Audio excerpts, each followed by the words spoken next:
Hello and welcome everyone. तो हम लोगों ने यूनिट 2 ऑफ इन्वायरमेंटल स्टडीज़ को अच्छे से कंप्लीट कर लिए थे।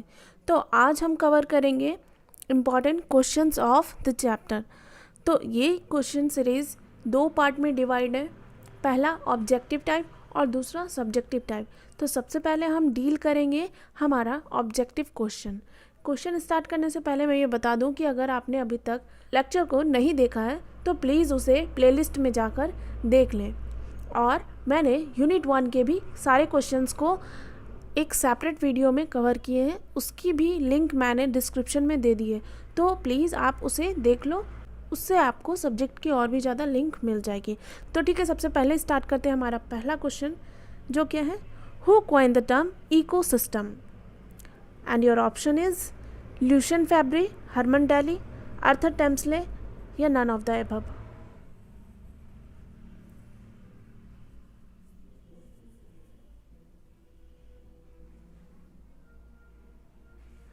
सो the right answer is Arthur Tansley. इसे भी मैंने सबसे पहले क्लास में, जब मैंने यूनिट 2 को पढ़ाना स्टार्ट किया था, उसी दिन सबसे फर्स्ट क्लास में मैंने इस चीज़ को डिस्क्राइब किए थे। तो ठीक है, नेक्स्ट क्वेश्चन देखते हैं। नेक्स्ट है, which of the following statement is correct?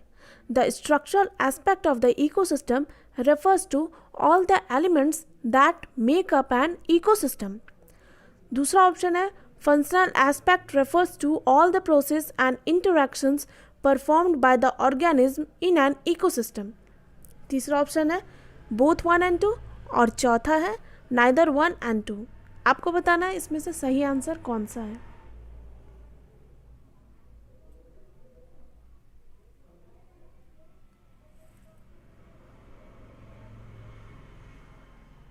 तो सही आंसर क्या होगा?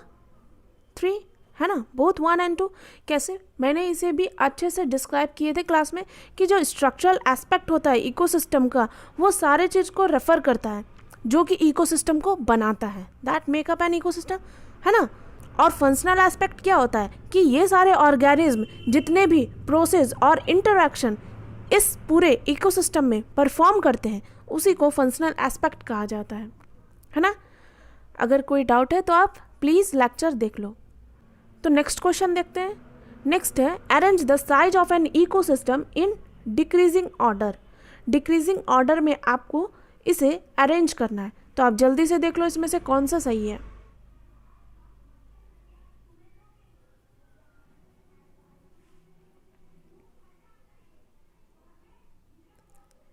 आई होप अब तक तो आप लोगों को समझ में आ चुका होगा कि इसका सही आंसर क्या है। ठीक है, तो देखते हैं क्या है। तो आंसर है सेकेंड वन। कैसे? Decreasing order. डिक्रीजिंग ऑर्डर का मतलब क्या होता है? बड़े से छोटा, है ना। तो सबसे बड़ा इसमें कौन सा है? बायोस्फीयर, है ना, सबसे बड़ा। उसके बाद इकोसिस्टम, फिर कम्युनिटी, पॉपुलेशन एंड इंडिविजुअल। तो मैंने इसे बहुत अच्छे से बताया था कि इंडिविजुअल जो है ये क्या है? बेसिक यूनिट है इकोसिस्टम का। इंडिविजुअल से क्या फॉर्म होता है? पॉपुलेशन फॉर्म होता है। पॉपुलेशन से क्या बनता है? कम्युनिटी। और कम्युनिटी से क्या बनता है? इकोसिस्टम। और वही इकोसिस्टम क्या बनाता है? बायोस्फीयर। तो ये हुआ ना हमारा सही आंसर। ठीक है, जल्दी से नेक्स्ट क्वेश्चन देखते हैं। नेक्स्ट है, which of the following is known largest ecosystem? Largest ecosystem इसमें से कौन सा है?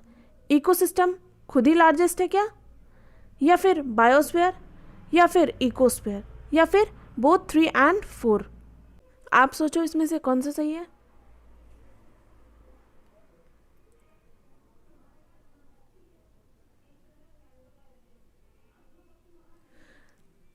अब तक आपको पता चल चुका होगा कि इसका आंसर है 4 नंबर। हाउ? देखो, मैंने बताया था ना कि सबसे लार्जेस्ट इकोसिस्टम क्या है। अभी नेक्स्ट क्वेश्चन में ही मैंने डील किया कि बायोस्फीयर जो है वो सबसे बड़ा है ना। तो बायोस्फीयर और इकोस्फीयर ये दोनों ही आंसर है, क्योंकि बायोस्फीयर को ही इकोस्फीयर कहा जाता है ना। ठीक है, नेक्स्ट क्वेश्चन देखते हैं। नेक्स्ट है, which among the following is incorrectly match? इसमें से इनकरेक्ट कौन सा मैच किया हुआ है? पहला है atmosphere air, hydrosphere water, lithosphere land and none of the above.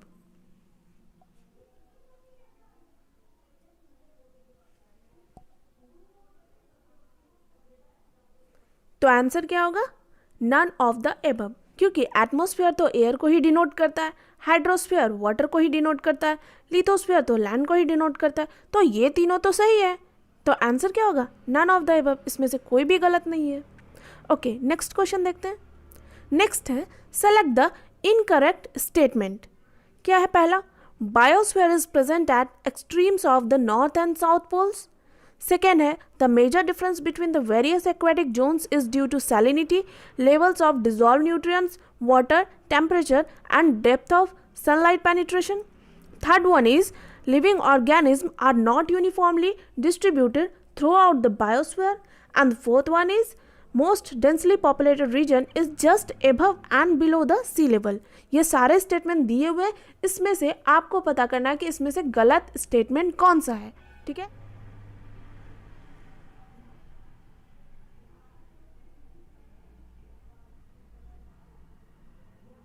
अब तक तो आप लोगों को पता चल चुका होगा कि इसका आंसर क्या होगा।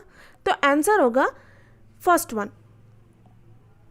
कैसे होगा फर्स्ट? देखो, सबसे पहले तो ये देखना है कि बायोस्फीयर क्या होता है। बायोस्फीयर वो नैरो जोन है जहाँ पे लैंड, वाटर एंड एयर एक दूसरे से इंटरैक्ट कर रहे होते हैं, और यही एक पॉसिबल प्लेस होता है जहाँ पे वास्ट पॉपुलेशन सर्वाइव करते हैं। तो ये एक्सट्रीम नॉर्थ और साउथ पोल पे प्रेजेंट नहीं हो सकते। क्यों नहीं हो सकते? क्योंकि वहाँ पे ज़्यादा सनलाइट पेनिट्रेशन नहीं होता है ना। वहाँ पे हमें वाटर का अच्छा सोर्स नहीं मिलता है। वहाँ पे तो आइस कैप्स है ना, ग्लेशियर्स है, तो वहाँ लोग प्रेफर नहीं करेंगे रहना। इसीलिए बायोस्फीयर क्या होता है? Absent at extreme of the north and south pole, है ना। अगर यहाँ प्रेजेंट की जगह एब्सेंट होता तो ये स्टेटमेंट भी सही होता। ये तीनों तो सही है ना। कैसे सही है, इसे मैंने अच्छे से लेक्चर में डील कर दिए थे, वापस से नहीं बताऊंगी वरना बहुत लंबा वीडियो जाएगा। ठीक है, नेक्स्ट क्वेश्चन देखते हैं। विच of the following statement is incorrect. इसमें से कौन सा स्टेटमेंट फिर से इनकरेक्ट है आपको बताना है। ठीक है, पढ़ देती हूँ मैं। An ecosystem is a natural unit of study consisting of a community of organism and then non living environmental factors. Next क्या है? All ecosystem have well defined boundaries. और थर्ड क्या है? Ecosystem represents enormous contrast in size and complexity, या none of the above. आप सोचो क्या होगा इसका आंसर।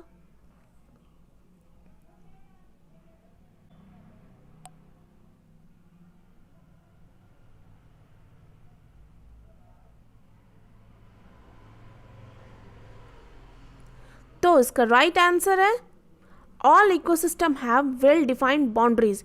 ये स्टेटमेंट गलत है, क्योंकि कोई भी इकोसिस्टम में वेल डिफाइंड बाउंड्रीज नहीं रहते हैं। नेक्स्ट क्वेश्चन देखते हैं।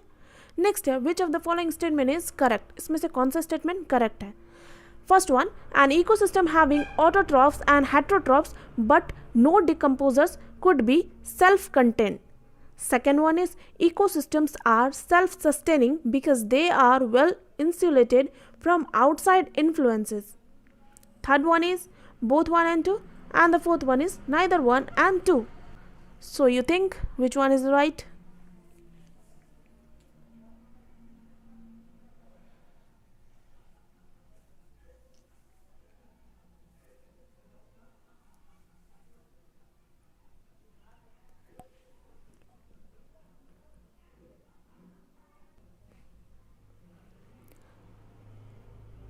So the right one is fourth one.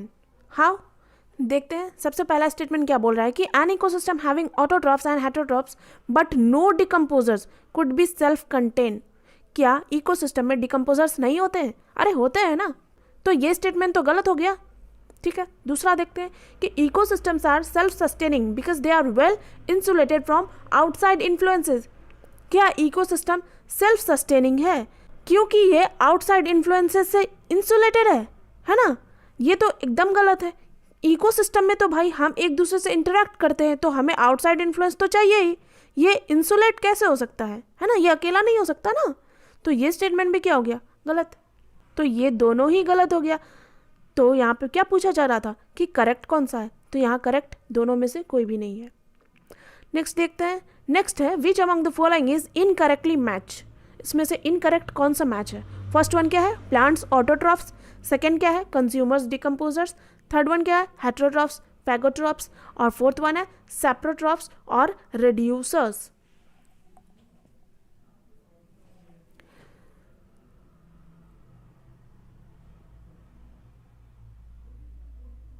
तो इसका राइट आंसर क्या होगा? Consumers, decomposers. ये गलत मैच है। प्लांट ऑटोट्रॉप्स है, ये तो सबको पता होगा। कंज्यूमर्स डिकम्पोजर्स नहीं है। कंज्यूमर्स क्या है? कंज्यूमर्स हेट्रोट्रॉप्स है, और हेट्रोट्रॉप्स को फैगोट्रॉप्स भी कहा जाता है।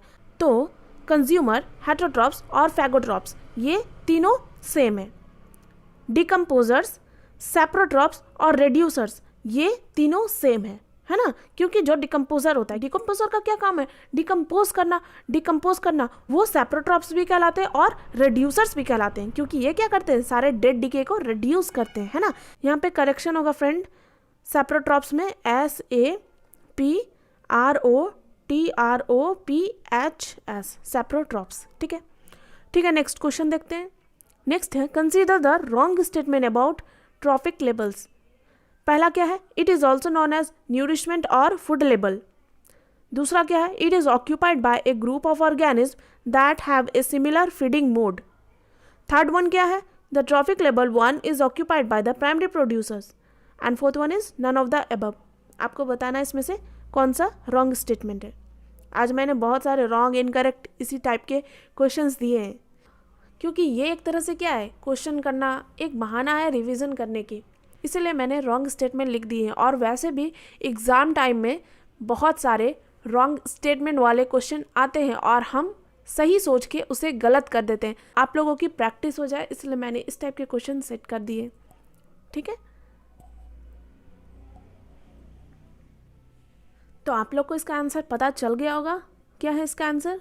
इसका आंसर है नन ऑफ द अबव। इसमें से कोई भी स्टेटमेंट गलत नहीं है।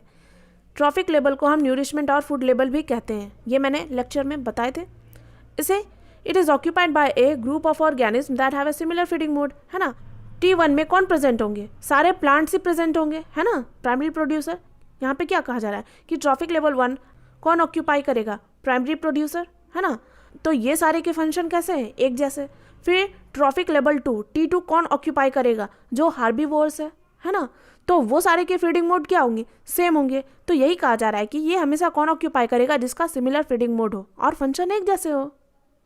ठीक, उसके बाद नेक्स्ट क्वेश्चन देखते हैं। नेक्स्ट है who among the following belongs to more than one trophic लेबल। पहला है herbivores, second one is carnivores, third one is omnivores and fourth one is decomposers.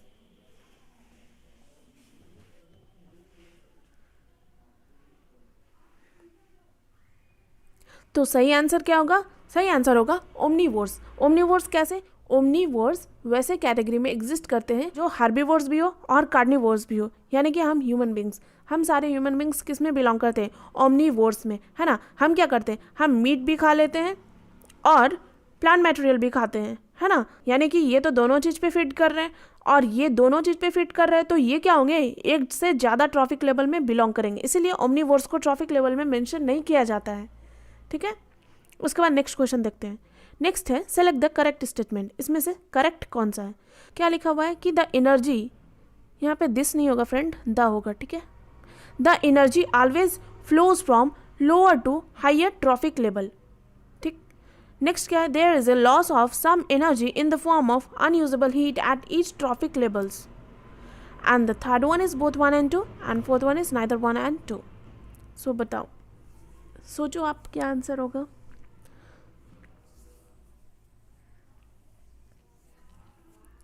तो इसका राइट आंसर क्या होगा? Both 1 and 2। कैसे? एनर्जी हमेशा से क्या होता है? लोअर टू हायर फ्लो करता है ना? प्लांट ऑक्यूपाई कर रहे हैं T1, इसे कौन ले रहा है? ग्रास हॉपर, है ना? इसे कौन ले रहा है? फ्रॉग। तो ये क्या हो रहा है? एनर्जी नीचे से ऊपर की तरफ फ्लो कर रहा है, यानी कि लोअर टू हायर। ठीक है, नेक्स्ट वन क्या कहा जा रहा है कि there is a loss of some energy in the form of unusable heat at each trophic level. हर ट्रॉफिक लेवल में कुछ एनर्जी लॉस होता है। मैंने बताया था ना कि एनर्जी लॉस होता है जब हम एक ट्रॉफिक लेवल से दूसरे ट्रॉफिक लेवल में जाएंगे, यानी कि प्लांट कुछ एनर्जी अपने में कंज्यूम कर लेता है। जब उसे ग्रास हॉपर फीड करता है तो ग्रास हॉपर भी कुछ एनर्जी कंज्यूम कर लेते हैं। फिर उस पर फ्रॉग फीड करता है तो फ्रॉग को कुछ ही पार्ट एनर्जी का मिलता है। फिर फ्रॉग को स्नैक फीड कर लेता है तो क्या होता है? स्नैक को उसके फ्लो के अकॉर्डिंग कुछ कम एनर्जी मिलता है ना। तो मैं ये सारे आप लोगों को बहुत अच्छे से बता चुकी हूँ। ठीक है, नेक्स्ट क्वेश्चन देखते हैं। नेक्स्ट है which among the following is not grazing food chain. इसमें से कौन सा ग्रेजिंग फूड चेन नहीं है? आप ऑप्शन देख लो।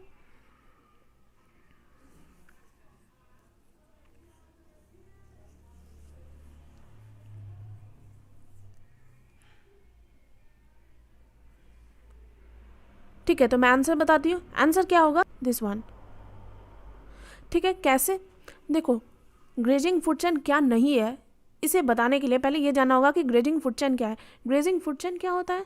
जो कि हमारे प्राइमरी प्रोड्यूसर से स्टार्ट होता है, यानी कि प्लांट, ग्रास, इन सारे लोगों से स्टार्ट होता है। प्लांट तो यहाँ भी है, लेकिन ऐसा नहीं है। यहाँ क्या है? Dead decay plants. ये किसका एग्जाम्पल हो गया? ये किसका एग्जाम्पल हो गया? डेट्रीवोर्स फूड चेन, है ना। डेट्रीवोर्स फूड चेन। क्यों? डेट्रीवोर्स फूड चेन में क्या था कि जो food chain dead decay organism या प्लांट से स्टार्ट होता है उसे डेट्रीवोर्स फूड चेन कहा जाता है। तो ये क्या हो रहा है? डेड डिके प्लांट से स्टार्ट हो रहा है ना। तो ये सारे किसके अंदर आ गए? ये डेट्रीवोर्स फूड चेन के अंदर आ गए। It is not a grazing food chain. ठीक है, नेक्स्ट क्वेश्चन देखते हैं। नेक्स्ट क्या है? Which among the following is not perfect cycle. इसमें से परफेक्ट साइकिल क्या, कौन सा नहीं है?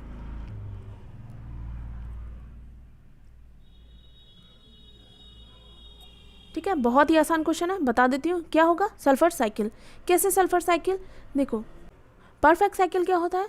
जो गैसेस साइकिल होता है। और इम्परफेक्ट साइकिल क्या होता है? जो सेडिमेंट्री साइकिल होता है। तो सल्फर साइकिल क्या है? सेडिमेंट्री साइकिल का एग्जाम्पल है। तो ये क्या हो गया?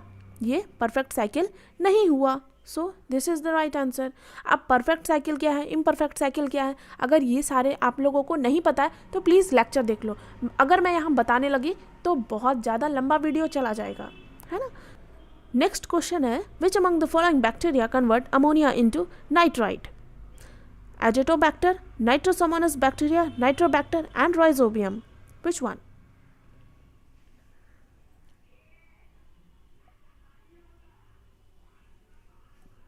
So the right answer is Nitrosomonas bacteria. जब मैं आप लोगों को नाइट्रोजन साइकिल पढ़ा रही थी उसमें भी मैंने ये क्वेश्चन बना के आपको डील किया था।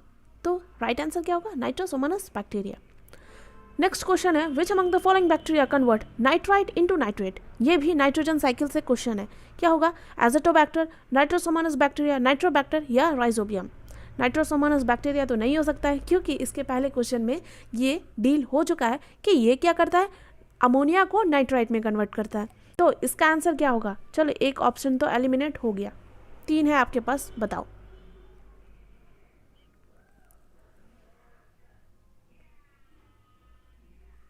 तो इसका आंसर है नाइट्रोबैक्टर, है ना। ये भी मैंने आपको बताए थे। नेक्स्ट क्वेश्चन है which bacteria is capable of fixing atmospheric nitrogen live in the root nodules of leguminous plant. Leguminous plant में जो नाइट्रोजन रहते हैं उसे कौन बैक्टीरिया फिक्स करते हैं? Free living nitrifying bacteria, symbiotic nitrifying bacteria, blue green algae या special D nitrifying bacteria. सोचो क्या होगा आंसर। तो इसका आंसर होगा सिम्बायोटिक नाइट्रीफाइंग बैक्टीरिया, है ना। राइजोबियम क्या है? इसी का एग्जाम्पल है। ऑलराइट, नेक्स्ट क्वेश्चन है in which form plant take the sulphur. Plant किस फॉर्म में सल्फर को लेता है? First one is sulphide, hydrogen sulphide, या खुद सल्फर के फॉर्म में या सल्फेट के फॉर्म में।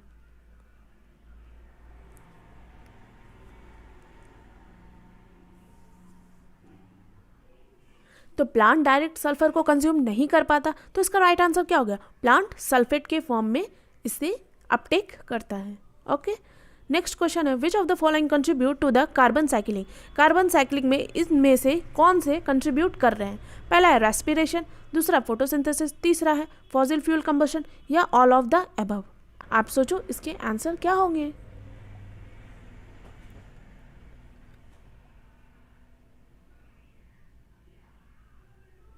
तो इसके आंसर होंगे all of the above. Respiration से क्या होता है? कार्बन डाइऑक्साइड इमिट होता है ना, ये कहाँ जाता है? वापस से एटमॉस्फेयर में। फोटोसिंथेसिस से भी क्या होता है? कार्बन डाइऑक्साइड इमिट होता है, ये कहाँ जाता है? वापस से एटमॉस्फेयर में। फॉसिल फ्यूल कंबशन से भी कार्बन डाइऑक्साइड इमिट होता है, ये कहाँ जाता है? एटमॉस्फेयर में। ठीक है, तो ये सारे क्या कर रहे हैं? कार्बन साइकिलिंग में कंट्रीब्यूट कर रहे हैं। अगर डाउट है तो आप वीडियो देख लो कार्बन साइकिल की, मैंने अच्छे से डायग्राम बना के सारे चीज़ कवर किए हैं। ठीक है, नेक्स्ट क्वेश्चन है the main reservoir of nitrogen in the biosphere is the atmosphere, rock, ocean और ऑर्गेनिज्म। तो इसके राइट आंसर है एटमोस्फेयर। तो नाइट्रोजन क्या है? गैसेस साइकिल है। गैसेस साइकिल का मेन रिजर्वायर क्या था? एटमोस्फेयर या हाइड्रोस्फेयर। तो इसका मेन रिजर्वायर क्या होगा नाइट्रोजन का? नाइट्रोजन मेनली कहाँ प्रेजेंट रहते हैं? एटमोस्फेयर में। तो इसका आंसर क्या होगा? एटमोस्फेयर। ये क्वेश्चन सेम मैंने बुक से उतारे हैं। ठीक है, सो ये है हमारा आखिरी question. Select the incorrect statement. In an ecosystem succession that occurs after a fire is secondary succession. Second one is the first plants to grow in a new ecosystem is termed as pioneer species. Third one is lichens contribute to primary succession by breaking down the rock to form soil. And the fourth one is natural disasters such as hurricanes and volcanic emission are linked to primary succession. तो आप सोचो इसमें से सही answer क्या होंगे? ये question भी मैंने बुक से लिए हैं, 4-5 क्वेश्चन मैंने बुक से लिए हैं, बाकी मैंने खुद से बनाए हैं। तो इसके सही आंसर क्या होंगे? Fourth one, natural disasters such as hurricanes and volcanic emission are linked to primary succession. देखो मैं एक एक करके डील कर देती हूँ। पहला क्या है कि in an ecosystem succession that occurs after fire. मैंने बताया था ना कि जिसमें पहले से सबस्ट्रेटम प्रेजेंट हो, है ना, यानी कि यहाँ पे क्या होंगे? पहले से पेड़ होंगे, लेकिन अनफॉर्चुनेटली यहाँ आग लग गए। तो आग लग गए तो सारे प्लांट जल गए और वहाँ पे फिर से जो सक्सेशन होगा, यानी कि फिर से जो पेड़ उगेंगे वो सेकेंडरी सक्सेशन होगा, है ना, प्राइमरी नहीं होगा। प्राइमरी कहाँ से होता है? एक रॉक यानी कि एक ईंट होता है, उस पे से कोई भी पहले प्लांट प्रेजेंट नहीं थे, लेकिन वहाँ पे फर्स्ट टाइम जब प्लांट उगेंगे उसे कहेंगे प्राइमरी सक्सेशन। तो सेकेंड वन क्या है? The first plant to grow in a new ecosystem is termed as pioneer species. यानी कि पहला प्लांट जो ग्रो होता है इकोसिस्टम में उसे पायनियर स्पीसीज कहते हैं। मैंने बताए थे ना, पायनियर, फिर cereal stage and then climax, है ना। ये सारे मैंने आप लोगों को बहुत अच्छे से बताए थे। तीसरा क्या है? Lichens contribute to primary succession by breaking down the rock to form soil. यानी कि लाइकेंस जो है वो किस में कंट्रीब्यूट कर रहा है? प्राइमरी सक्सेशन में, है ना। एक ईंट होता है तो उसमें छोटे छोटे घास उगते हैं ना, उसी को लाइकेन कहा जाता है। तो लाइकेन क्या कंट्रीब्यूट किया प्राइमरी सक्सेशन में? By breaking the rock to form soil. तो वहाँ पे लाइकेन कैसे उगेगा? वहाँ पे जैसे ये ईंट है तो इसमें सबसे पहले लाइकेन ग्रो हुआ। तो लाइकेन कब ग्रो होगा? जब वो स्टोन को तोड़ के छोटे छोटे सॉइल के फीचर्स उसमें इंक्लूड होंगे, है ना, उसमें कुछ कुछ सॉइल के प्रॉपर्टीज आने लगेंगे, तभी वहाँ पे लाइकेन होगा। तो ये क्या कर रहा है? कंट्रीब्यूट कर रहा है प्राइमरी सक्सेशन में।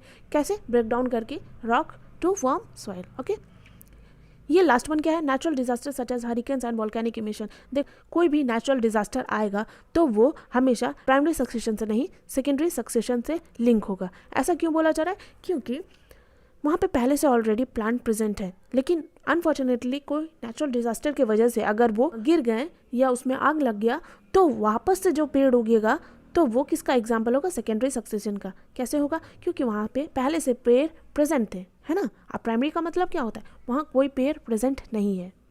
ठीक, चलो हमने सारे ऑब्जेक्टिव क्वेश्चन कवर कर लिए हैं। अब बारी है सब्जेक्टिव क्वेश्चन की। मैं क्वेश्चन दे देती हूँ, आप बस इसके आंसर खुद से लिख लेना। सबसे पहला क्वेश्चन है explain the statement the ultimate source of energy of our planet is the sun.